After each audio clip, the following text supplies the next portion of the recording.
En la actualidad, Cuba es una mezcla curiosa entre paraíso tropical y una nostalgia pintoresca. La isla es conocida por sus puros, su ron y su belleza colonial. Pero para entender a Cuba en la actualidad, necesitamos entender su pasado tumultuoso, porque durante siglos, Cuba ha sido semillero de la conmoción. ¿Cómo fue que Cuba se convirtió en la central del comercio de esclavos? ¿Por qué de todos los lugares del imperio colonial español, el mayor colapso fue aquí? ¿Y por qué es que Estados Unidos posee una base militar en Cuba, en Guantánamo? Cuba porta las cicatrices de 500 años de ocupación foránea, pero eso no significa que su gente haya renunciado al sueño de la libertad. Este es un país que ha sido siempre codiciado por muchos imperios, por el imperio español, por el imperio inglés, por la Francia, la Gran Francia y por supuesto conquistado por España. Es decir, es muy singular el destino de Cuba cuando es descubierta, como dicen los europeos. Yo estoy ya muy feliz de que muchos no lo digan, que habían descubierto América. Nosotros estábamos aquí antes que lo descubrieran. Cuba es la isla más grande del Caribe, con una longitud de 1.223 kilómetros de este a oeste. Es casi la distancia desde Washington, D.C. hasta Miami. El clima de Cuba es caliente y tropical. La tierra es fértil y el océano que la rodea es rico en peces. Durante siglos, esto ha hecho a Cuba un destino a elegir para los inmigrantes y para los invasores. Los primeros rastros de vida humana en Cuba tienen más de 4.000 años de antigüedad, precediendo a las pirámides de Egipto. Los habitantes nativos de Cuba vivían en chozas hechas de palma o en cuevas. Sobrevivían con papas dulces o camote, yuca, maní, así como la pesca y caza. También fueron la primera población que cultivó y fumó tabaco.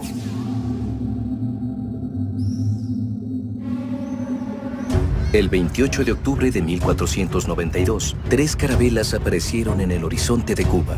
Los hombres que desembarcaron eran extraños para los isleños. Eran blancos, cargaban espadas y cascos hechos de acero. Eran españoles y su líder se llamaba Cristóbal Colón. Über Kolumbus kommen die Spanier 1492 zu neuen Inseln, wo sie noch gar nicht so klar sind, dass das irgendwie mal so was Großes wird, wie wir das später als Amerika bezeichnen. Colón emprendió el viaje de regreso a Barcelona con sus patrones, la reina Isabel y el rey Fernando. Habían financiado su viaje, pero no regresó con oro ni plata, solo con unos indígenas cubanos, a quienes llamó indios. En su diario, escribió que serían buenos esclavos, pero los regentes españoles declararon que no habría esclavitud en el Nuevo Mundo antes de mandar a Colón de regreso para conquistar Cuba y las islas a su alrededor. Sus órdenes pronto fueron ignoradas. Es ist wahrscheinlich so gelaufen, dass die Männer sozusagen versklavt worden sind, getötet worden sind oder als Träger zu Tode getrieben worden sind. Die Kinder sind sozusagen dann mehr oder weniger spanisch erzogen worden. Und die Frauen haben sich spanischen Konquistadorenfamilien angeschlossen. Al principio, muchos nativos dieron la bienvenida a los españoles con los brazos abiertos. Cuando comenzaron las hostilidades, no tenían oportunidad contra los conquistadores. Sie haben relativ wenig Widerstand gefunden, weil die militärisch halt also vollständig unterlegen waren. Und außerdem durch die schweren Pockenkrankheiten und Masern und alle möglichen Krankheiten, die die Spanier mitgebracht haben, quasi ausgerottet worden sind. Las espadas y las enfermedades españolas mataron al 90% de los habitantes de Cuba en solo unos cuantos años. Pero el intercambio de enfermedades fue mutuo, pues los conquistadores de Colón también llevaron algo de regreso: la sífilis. Sin embargo, el triunfo de España en el Nuevo Mundo no tenía comparación en la historia. En el nombre de la cruz, los conquistadores expandieron la muerte y la esclavitud. Debido a su posición estratégica, Cuba jugaba un papel decisivo. El puerto de La Habana era la llave del Golfo y a través de aquí, de este puerto, llegaba toda la riqueza de España y salía a su vez toda la riqueza de América. tanto el oro como la plata, como las maderas, como las especias. Kuba war eigentlich ein zentraler Baustein des ganzen imperialen Systems Spaniens, jetzt mit Blick auf Lateinamerika. Von der frühen Kolonialzeit an war Havanna der zentrale Hafen jetzt für den Umschlag von kolonialen Gütern, von all den Reichtümern. Es war der Hafen, wo sich die Schiffe 1- oder 2-mal pro Jahr gesammelt haben für die sogenannte Carrera de Indias, wo sie dann im Verband den Atlantik überquerten. A España le tomó apenas 50 años para conquistar al Nuevo Mundo. Destruyeron a los poderosos imperios Inca y Azteca. Los tesoros del Nuevo Mundo fueron cargados a los galeones españoles. Camino a España, se reunían en La Habana y añadían al cargamento una de las preciosas plantas de la isla, el tabaco. A través del siglo XVI, el tabaco fue la exportación principal de Cuba. Los nativos de Cuba fueron los primeros en cultivarlo y fumarlo. Los navegantes y mercaderes españoles lo llevaron por el mundo. Por ello, Cuba fue conocida como una isla de tabaco.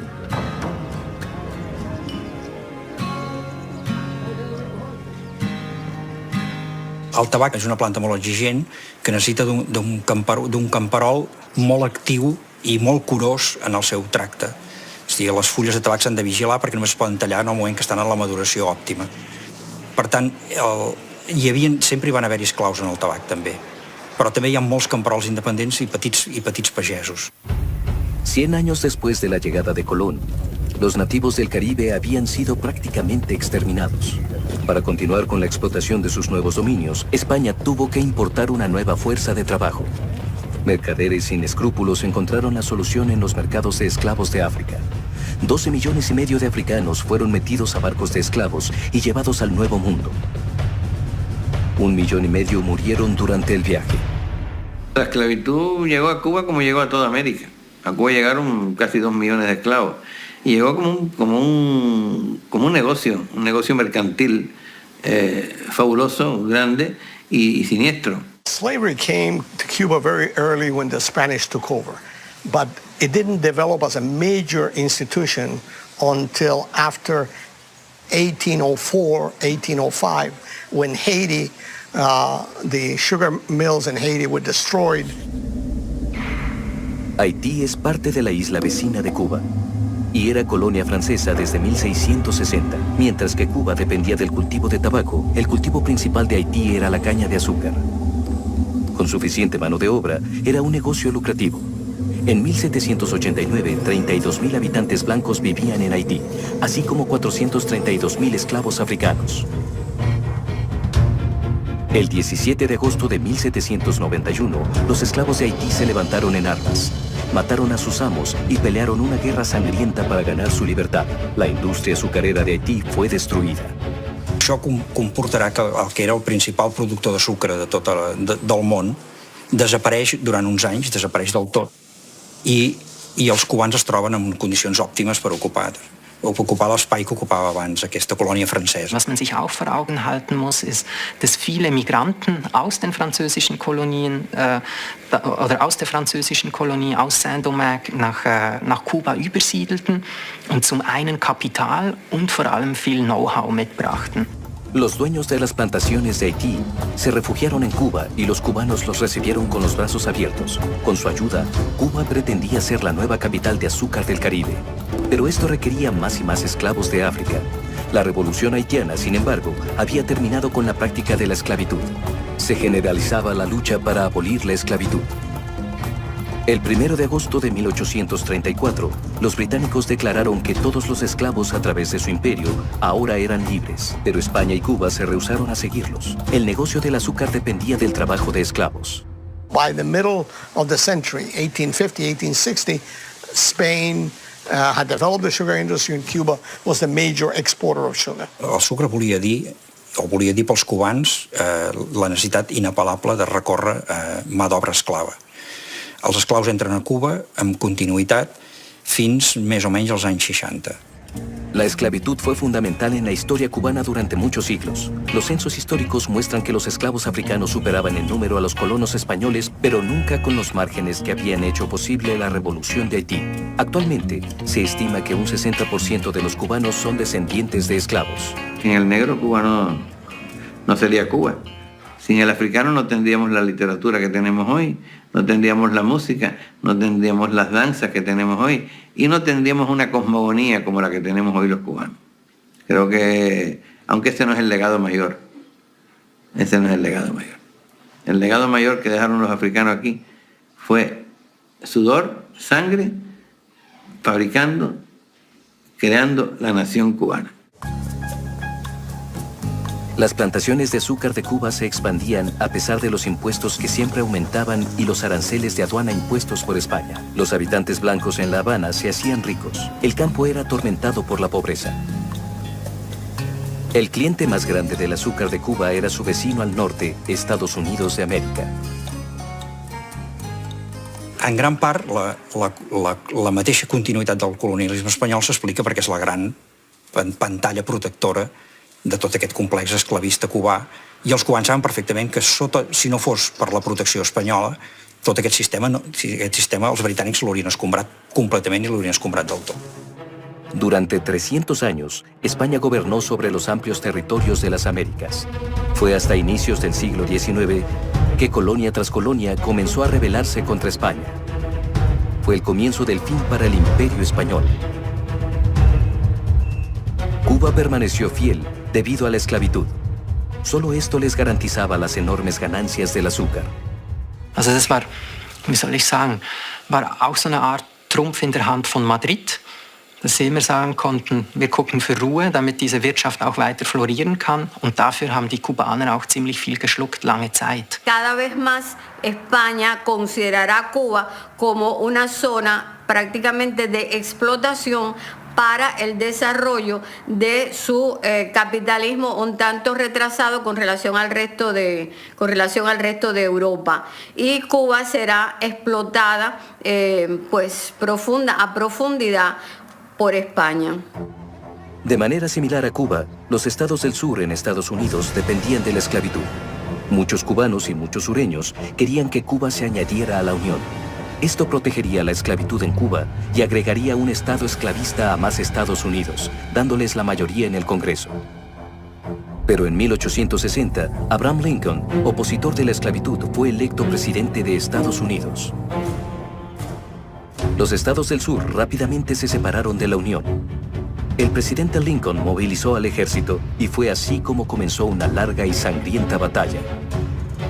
A principios de la guerra, Lincoln emancipó a todos los esclavos en Estados Unidos.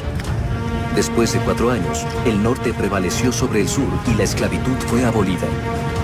The Civil War in the United States created a nation that didn't have slavery, or slavery was ended.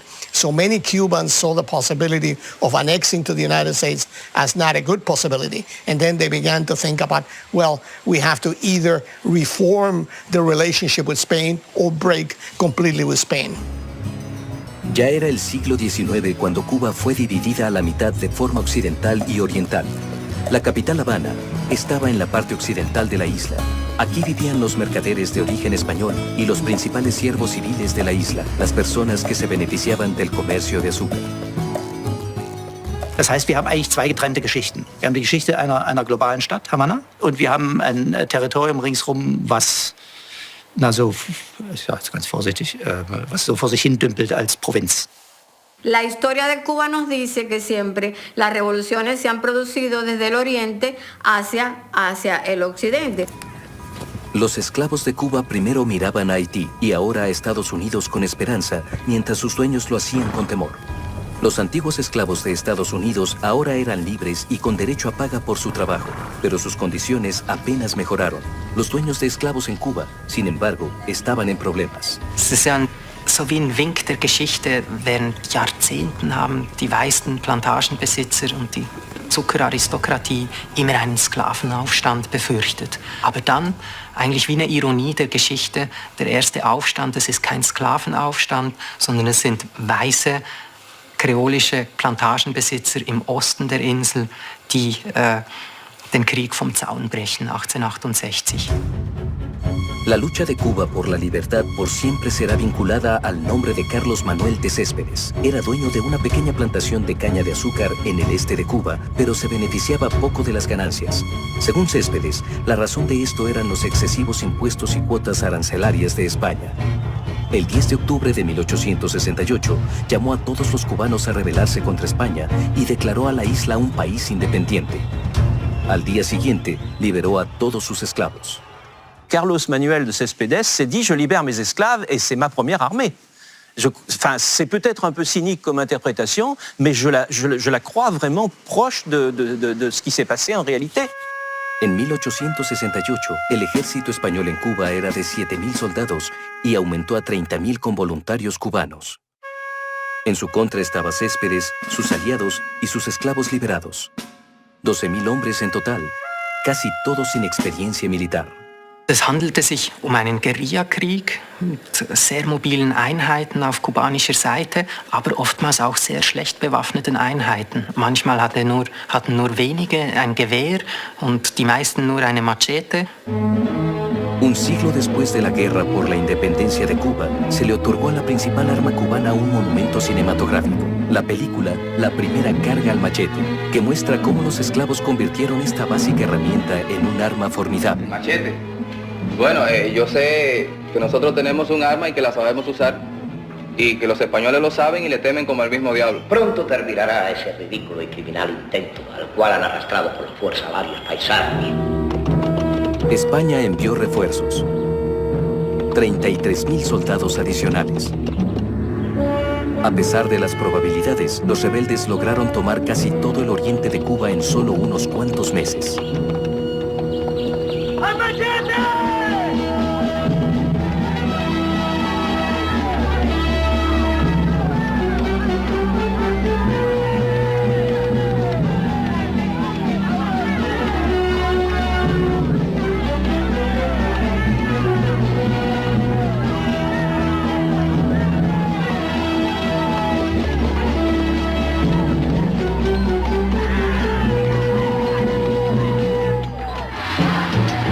Los españoles respondieron reclutando masivamente a tropas auxiliares adicionales cubanas.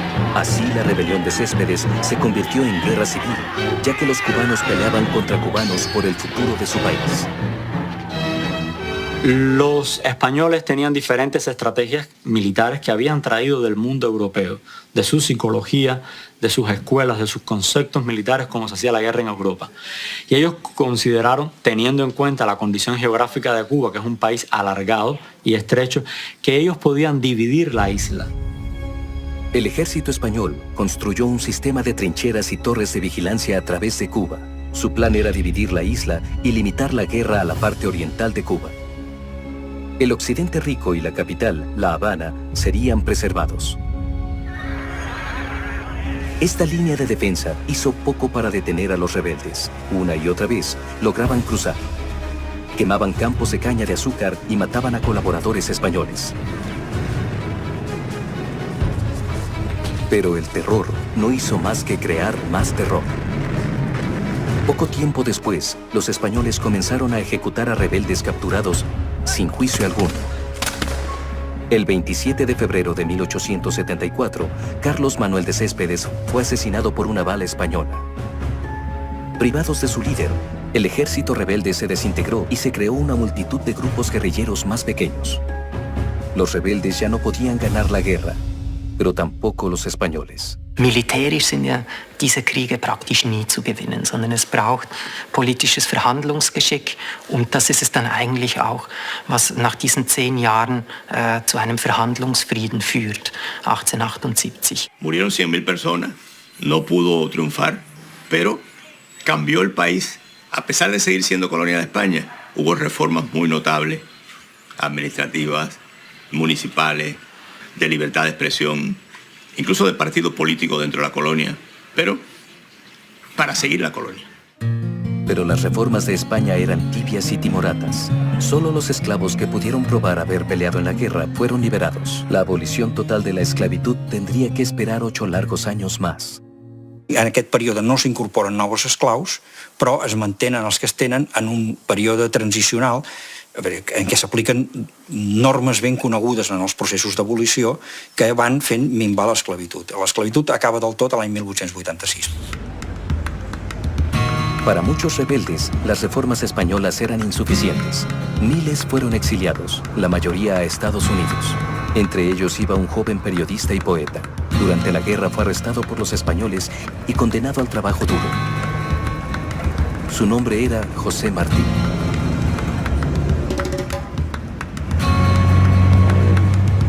Quan José Martí marxa de la illa de Cuba, en gran part per la situació política cubana, i s'estableix als Estats Units, se n'adona que una part de l'exili cubà creu obertament i creu i expressa obertament que es vol independitzar d'Espanya per mitjans insurreccionals. José Martí, si vous voulez, c'est un petit peu, j'allais dire, le Fidel Castro de 100 ans avant. C'est-à-dire un jeune homme de famille moyenne et qui s'est convaincu de la certitude que les Espagnols n'avaient plus rien à faire à Cuba. Él era llamado el maestro por los hombres negros, casi la mayoría, obreros o trabajadores, empleados, que él les daba clases por la noche en Estados Unidos. Fue a la vez, al mismo tiempo, un escritor de los más importantes de la lengua española del siglo XIX y un renovador de la poesía española. Hasta la fecha, la poesía de José Martí es famosa en todo el mundo, a pesar de que algunas personas no lo sepan. En 1929, el cantante cubano José Fernández Díaz compuso una canción inspirado en el trabajo de José Martí. La canción se llama Guantanamera, Guajira Guantanamera, Guantanamera. Mucho antes de Guantanamera, José Martí ya era famoso por su poesía mientras vivió exiliado en Estados Unidos. Muchas de sus obras se enfocaban en la dura lucha de Cuba por la libertad, la cual experimentó personal y brutalmente. Durante la guerra, Martí fue arrestado por los españoles y sentenciado a trabajos forzados. Como poeta, usó sus experiencias para fomentar el sueño cubano de libertad y en nombre de este sueño buscó unir a los cubanos exiliados. He was the leader that brought together different factions within the Cuban rebels, Maceo, Máximo Gómez, and others, and brought them together to form an alliance. Durante su exilio, los generales de José Martí planearon la guerra por la liberación de su país. Su meta era simple: liberar a Cuba de la ocupación española de una vez por todas. Para lograrlo, recaudaron fondos entre los exiliados cubanos en Miami, compraron armas y las enviaron a la isla en secreto. Luego, el 11 de abril de 1895, el mismo Martí y los demás comandantes llegaron al este de Cuba, donde se reunieron con los soldados veteranos de la guerra cubana contra España. Pero pronto fue obvio que Martí, un poeta, no tenía lugar entre los militares. Ist wahrscheinlich ein sehr emotionaler Mensch gewesen. Und ist im Grunde, was ja auf der Hand liegt, kein Militär. Das heißt, in der Vorbereitungszeit kann das ganz hervorragend. Alle Kommunikation, kann mit allen großen Kriegshelden sprechen und kann die bezirpsen und kann sagen, also, du musst wieder dabei sein. Aber als dann da ist und zeigen muss, dass Anführer ist, das geht nicht. Ja, die Forschung ist sich eigentlich einig, dass so eine gewisse Todessehnsucht vorhanden war bei Martí. Weil der reitet tatsächlich mit seinem Schimmel im ersten Gefecht bei Dos Rios praktisch in den Selbstmord. El 19 de mayo de 1895, durante la primera batalla de la guerra, José Martí galopó hacia la línea entre los cubanos y los españoles. Una bala española le dio en el pecho. José Martí murió sin ver su sueño de libertad hacerse realidad. Creo que murió como él quería morir. Yo pienso que Martí quería vivir, pero murió como quería morir. Murió en un campo de batalla. Fue la mejor de las muertes posibles para él. Martí realmente fue un hombre que vivió nada más que 42 años. Sin embargo, dejó una obra extraordinaria, tanto desde el punto de vista político, periodístico, literario, y dejó todo un pensamiento en Cuba respecto al problema de la independencia. El resto de los generales cubanos hicieron mártir al caído Martí. Usaron su heroico ejemplo, así como el terror y la intimidación para reclutar nuevos soldados en Cuba. Sus tácticas eran exitosas. Muchos cubanos, sobre todo de las áreas rurales, comenzaron a enrolarse para Wir luchar. dürfen auch nicht vergessen, dass sowohl die Revolution wie die Befreiungskriege ja keine Volksaufstände gewesen sind, die vom Volk ausgegangen sind, sondern von einer intellektuellen Elite. Nicht umsonst war an der Spitze José Martí und eine ganze Reihe anderer bürgerlicher Generäle, und die dann ihre Truppen sozusagen gesammelt haben und die dann unterstützt wurden natürlich von der Bevölkerung. El ejército español sufría derrota tras derrota. Una vez más, los insurgentes cubanos lograron conquistar grandes territorios del este de Cuba. Para contrarrestar estas victorias, el gobierno español se dio cuenta de que se necesitaba un nuevo líder en Cuba. Enviaron a su más despiadado general para ganar la guerra de la manera que fuera necesaria. Su nombre era Valeriano Weyler. Weyler fue un hombre con métodos de exterminio. Fue el creador, el aplicador en Cuba de una política que se le conoce habitualmente como la reconcentración, un reagrupamiento forzoso de las poblaciones fuera de las ciudades y sobre todo en el campo, traerlos hacia la ciudad. La política de reconcentración de Weyler fue diseñada para privar a los revolucionarios de su base de apoyo rural. Grandes territorios de Cuba fueron despoblados. La población rural fue forzada a dejar sus hogares para mudarse a los pueblos y ciudades ya superpoblados. Aquellos que se resistían eran ejecutados de inmediato. En las áreas rurales abandonadas, todo era arrasado, incluso el último árbol de plátano. Y cuando las ciudades de Cuba no tenían más espacio para refugiados, Weyler ordenó la construcción de campos de concentración. Flüchtlingsströme vermischten sich mit diesen Zwangsumgesiedelten, eine Dynamik in diesem Flüchtlingsgeschehen, die kaum vorstellbar ist. Zehntausende von Zivilisten strömten in die noch stehenden Städte und Dörfer, sollten dort versorgt werden, was eigentlich auf ein riesiges humanitäres Desaster hinführte. Man muss sich vor Augen halten, es wurden rund 400.000 Personen umgesiedelt und wir sprechen von zwischen 155.000 bis 170.000 toten Zivilisten. Daher würde ich sagen, heute würde wahrscheinlich die UNO eine Intervention befürworten. Una intervención solo podría venir del poderoso vecino de Cuba, los Estados Unidos. En vista del terror español en Cuba, era la última oportunidad de los rebeldes. Para que llegara una intervención, recurrieron a un nuevo aliado, la prensa amarillista estadounidense. Los cubanos contrabandearon fotografías y reportes de atrocidades a los Estados Unidos y se las dieron a los periódicos propiedad de los varones de la prensa, Joseph Pulitzer y William Randolph Hearst.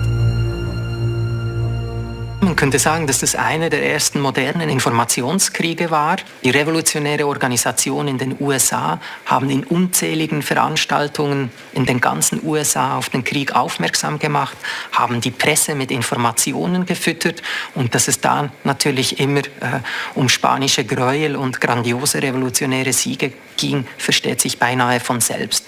Dort in dieser Propagandaschlacht hatten die Revolutionäre unbestritten die Oberhand.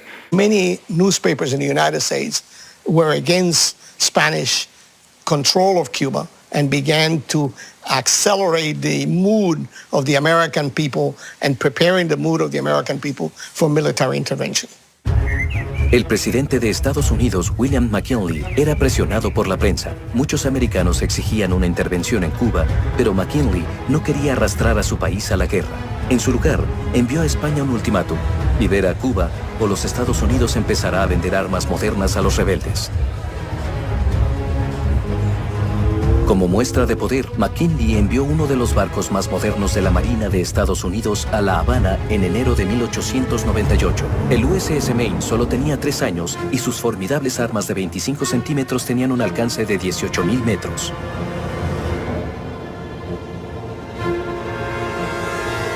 La misión oficial del Maine era proteger propiedad americana en Cuba. Der diplomatische Vertreter auf der Insel insistiert bereits 1896, dass man unbedingt eine Flotte in Reichweite brauche, um eben US-amerikanische Interessen, Güter und auch die Menschen zu schützen im Notfall. El gobierno español estaba preparado para acceder a las peticiones del presidente McKinley. Pero la llegada del USS Maine fue anunciada por la prensa amarillista española como un acto de agresión.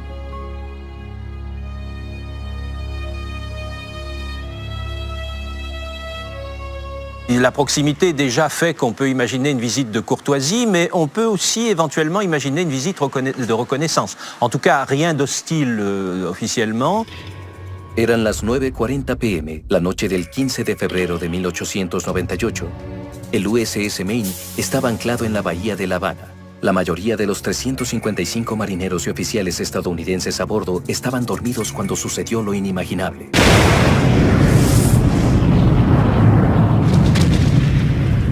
Sin advertencia, una terrible explosión partió la nave a la mitad. Pasaron horas antes de que la magnitud de la catástrofe se supiera. El número de muertos fue muy grande. 261 de los 355 hombres a bordo murieron. Una investigación para encontrar la causa de la explosión comenzó de inmediato. There are several points of view. The Castro point of view is that the United States blew it itself to justify an intervention. Some people point out that the Cubans that were fighting against Spain may have blown it up to bring about an intervention. En mi opinión personal fue una provocación. Estados Unidos necesitaba un motivo para intervenir en Cuba y utilizó ese motivo, el motivo del Maine. Mir erscheint es naheliegend, dass eben eine spontane Fehlfunktion die Ursache war, weil wir das auf anderen vergleichbaren Schiffen in der Zeit auch beobachten können. Kam es mehrfach zu solchen Explosionen. Un barco de guerra hundido. Cientos de estadounidenses muertos. El pueblo estadounidense estaba furioso. Exigía justicia. Después de 2 años de incesantes mensajes belicosos en los periódicos de Estados Unidos, no pasó mucho tiempo para encontrar un culpable. The immediate reaction in the United States was that this was something done by the Spaniards, that they were trying to kick the United States out of the island, and that therefore they had to do something. El presidente McKinley por fin cedió a la presión pública y movilizó al ejército. El 21 de abril de 1898, el Congreso le declaró la guerra a España. El objetivo oficial era darle a Cuba la independencia. Además, el Congreso decretó que Cuba no sería anexado a Estados Unidos. Para España, la declaración de guerra era un desastre. Cuba es considerava part del territori nacional i, per tant, era una agressió d'una potència exterior respecte al territori nacional. Naturalment, per molts espanyols, això era considerat com una agressió inadmissible. El ejército español en Cuba no podía resistir mucho sin refuerzos de Europa. Para explotar esta vulnerabilidad, la Marina de Estados Unidos estableció un bloqueo naval alrededor de Cuba. La Marina española se encontró en la misma trampa junto con su armada. Sus naves fueron ancladas en el puerto de Santiago, la ciudad más grande al este de la isla. Después del bloqueo, las tropas estadounidenses llegaron al sureste de Cuba sin encontrar resistencia alguna. Böse Zungen behaupten, dass die USA die Insel habe ausbluten lassen in 3 Jahren Krieg und dann quasi im letzten Augenblick, bevor sowieso alle erschöpft waren, eingegriffen hätten. En 1898, el ejército regular estadounidense tenía solo 28,000 hombres. Eran muy pocos para invadir Cuba.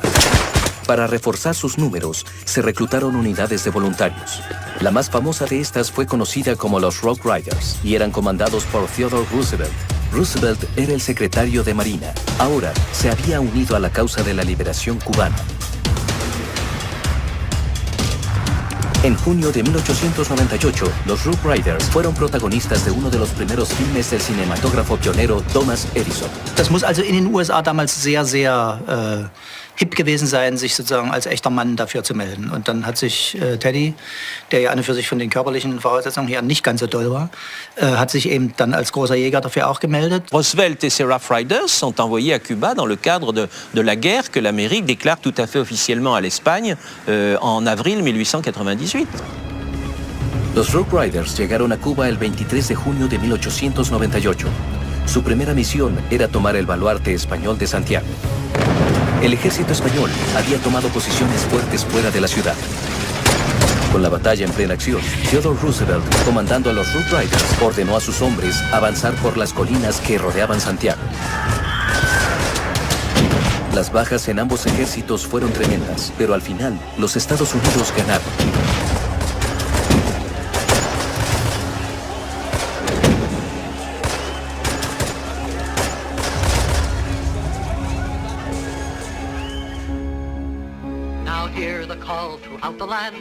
Esta batalla le dio fama y distinción a Roosevelt y a sus Rough Riders, pero su verdadera contribución a la victoria ha sido fuertemente debatida. Bueno, yo me río porque en realidad se ha hecho mucha propaganda en Estados Unidos con relación a los Rough Riders, pero estudiando incluso con algunos norteamericanos que visitaron la Loma de San Juan hace algunos años, en realidad ni siquiera los Rough Riders tomaron la Loma de San Juan. Fue una loma que está un poquito más adelante. La bataille de San Juan, je crois que ça a été la bataille la plus importante, mais il ne faut pas s'imaginer que c'est Austerlitz ou Waterloo. Hein. C'est une petite bataille, si vous voulez. Alors évidemment, à l'échelle de Cuba, c'est très important. À l'échelle de l'Espagne, c'est important. Je pense qu'à l'échelle de l'Amérique, c'est une petite bataille, mais déterminante. Después de la victoria, las tropas estadounidenses y los rebeldes cubanos sitiaron Santiago. Esto no solo era una amenaza para el ejército español, era su última oportunidad de victoria. La flota española de batalla seguía anclada en el puerto de Santiago. Era superada en armas por la marina estadounidense que bloqueaba el puerto, pero las naves de España, cruceros y destructores eran más modernas. Salir hacia mar abierto era su única oportunidad. El 3 de julio de 1898, la flota española salió del puerto intentando escapar. Gerade diese eher kleineren Schiffe hätten dann ja mit ihrer Mobilität den Nachteil wieder wettmachen sollen und über die Geschwindigkeit sich wieder einen taktischen Vorteil erarbeiten sollen. Das Problem war nur, dass beispielsweise bereits die hochwertige Kohle fehlte, um überhaupt Spitzengeschwindigkeiten mit diesen Schiffen zu erreichen. Und dazu kamen noch ungenügend ausgebildete Seeleute. La flota española incluía al crucero armado Vizcaya, visto aquí en 1898. Pero la flota española pronto se encontró en una situación desesperada debido a un grave problema. Muchas de las torres de armas no habían sido terminadas. Los cañones que podían disparar seguramente le darían a su objetivo, pero la mayoría de las municiones cargadas por los barcos españoles estaban llenas de serrín. Estas granadas ficticias caían sobre los barcos norteamericanos causando pocos daños. La flota de Estados Unidos no tenía esos problemas, y la flota española completa cayó en una batalla que duró apenas 2 horas. 323 marineros españoles murieron, 1.729 fueron hechos prisioneros. Del otro lado, solo un marinero estadounidense había muerto y otro había sido herido. Privados de su flota, la guerra había acabado para España. Das ist ein absolut tiefster Einschnitt für die spanische Geschichte. Also im Grunde gibt es eine spanische Geschichte vor 1898, Kolonialreich, und nach 1898 im Grunde ein europäisches Mittelland, was eine Randlage hat und absolut nicht mehr zentral ist. España se rindió y Cuba estaba jubilosa. La bandera española en La Habana fue bajada por última vez el 13 de agosto de 1898. Pero el sueño de libertad de Cuba no se hizo realidad. Izada en lugar de la bandera española no estaba la de Cuba, sino la de Estados Unidos. Antes, una colonia española, y ahora Cuba era un protectorado americano. There was significant discussion among Cuban historians whether the Cubans would have defeated anyway Spain had the war continued. Others said that no, the United States played a key role. But the nationalistic historians and later on some of the Marxist historians said that, well, the Cubans would have won the war, that the United States took advantage to conquer Cuba and take over Cuba. So there are different interpretations to what happened there. La victoria sobre España ayudó a abrirle las puertas de la Casa Blanca a Theodore Roosevelt, que se convirtió en presidente en 1901. Como fue prometido antes de la guerra, Cuba se volvería independiente bajo su presidencia. Pero para entonces, las compañías cubanas habrían tomado el control de gran parte de la economía cubana. Para 1898, la opinión del pueblo cubano sobre el gobierno de los Estados Unidos y su ejército es una opinión positiva. Jusqu'à 1898, les Américains, c'est les anti-espagnols. Donc l'image des Américains est excellente. Bon, il est clair qu'à partir de 1898, et en tout cas pendant les années où ils exercent une domination militaire, puis un protectorat politique, il est clair que leur image je dirais presque, s'effondre. Pour les Américains, Cuba a toujours été historiquement une terre au fond qui était une espèce d'appendice des États-Unis. Et c'est vrai qu'une fois que les Espagnols sont partis, eh bien, ils ont toujours eu un regard sur Cuba comme étant un peu un département américain. Donc ce n'est pas une colonie, mais ça lui ressemble quand même bigrement. Estados Unidos había pasado de ser el libertador de Cuba a ser su ocupante. Pero los cubanos no estaban contentos con soportar otro régimen extranjero. Después de todo, ¿no habían hecho la guerra contra España para liberar a Cuba? A cambio de retirar sus tropas, el gobierno estadounidense exigió garantías serias. Another thing they did was the creation of a constitutional convention. So the Cubans got together and began to write a constitution for Cuba in 1901. At that point, a number of congressmen, led by a senator named Orville Platt, decided that in order to give Cuba its independence and the United States to withdraw, they have to have certain guarantees that American property would be protected, and if not, the U.S. would have the right to intervene. Cuando los cubanos supieron esto, inmediatamente rechazaron la idea. Bajo la enmienda de Platt, Cuba no sería un país libre. Aún así, como bien sabían, sin esas concesiones para Washington no habría retiro de las tropas estadounidenses. The Cubans voted on it and accepted. Many of them protested, but they accepted as a way of ending the war and ending the occupation of the U.S. La enmienda de Platt también autorizaba a Estados Unidos para establecer bases militares en Cuba. Entre otras locaciones, los estadounidenses escogieron la bahía de Guantánamo, en el sureste extremo de la isla. La bahía tiene un puerto natural y profundo, ideal para refugiar a naves de guerra grandes. Cuba tenía que ceder territorios para la actual base naval de Guantánamo. Pues Estados Unidos fue concretando su control sobre Cuba.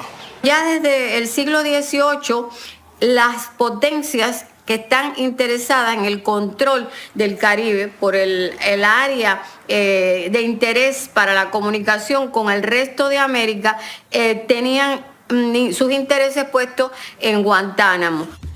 En Guantánamo, la Marina de Estados Unidos construyó su base naval más grande fuera de Estados Unidos. Al mismo tiempo comenzaron la construcción del Canal de Panamá, uniendo a los océanos Atlántico y Pacífico. Desde Guantánamo, la Marina estadounidense podía controlar todas las exportaciones del Caribe. One of the interests of the United States was to protect the Panama Canal, which was at the time beginning to be built. So having naval stations in the Caribbean would protect the entrance to the Panama Canal in the Caribbean. So that was a strategic interest of the United States then.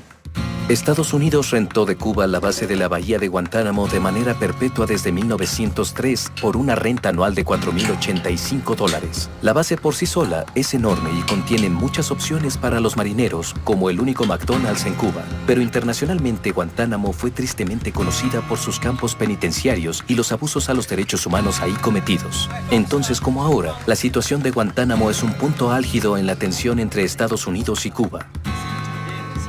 Il y a des Américains armés, c'est-à-dire donc des gens qui manifestent une forme de souveraineté, qui sont implantés sur le territoire de Cuba. Alors il y a d'autres Américains, il y a les gens qui sont dans les sucreries, il y a des gens qui font des affaires, mais c'est pas la même chose. Là, on est dans le commerce, alors que la base de Guantánamo manifeste une souveraineté.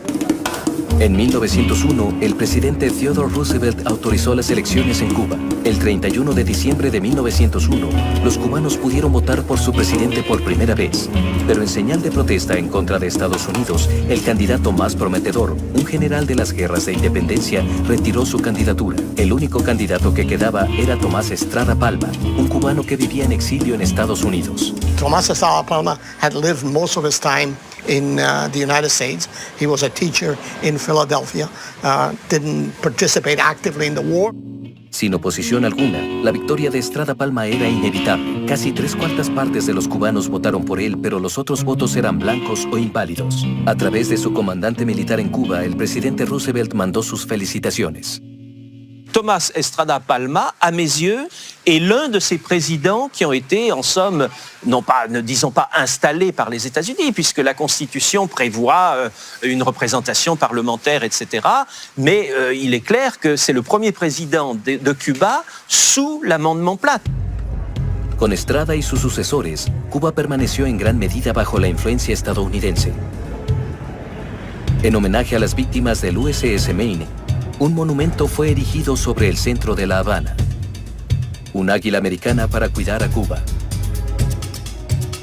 Kuba war nie unabhängig. Mit Ausnahme eines kleinen historischen Momentes wirklich nach den Befreiungskriegen. Aber schon haben die USA interveniert und haben Kuba sozusagen in ihre Zwänge genommen. Salimos de la dependencia colonial española y entramos en la dependencia semicolonial norteamericana. Así que siempre Cuba ha estado luchando por su libertad, por su dignidad y por su soberanía. En 1901, Cuba pudo tomar sus primeros pasos hacia la libertad. 400 años del régimen colonial español habían terminado, pero el futuro de Cuba era tan incierto como lo es hoy. El concepto de democracia que los Estados Unidos trajeron a la isla era totalmente nuevo para los cubanos y más difícil de implementar de lo que podemos imaginar.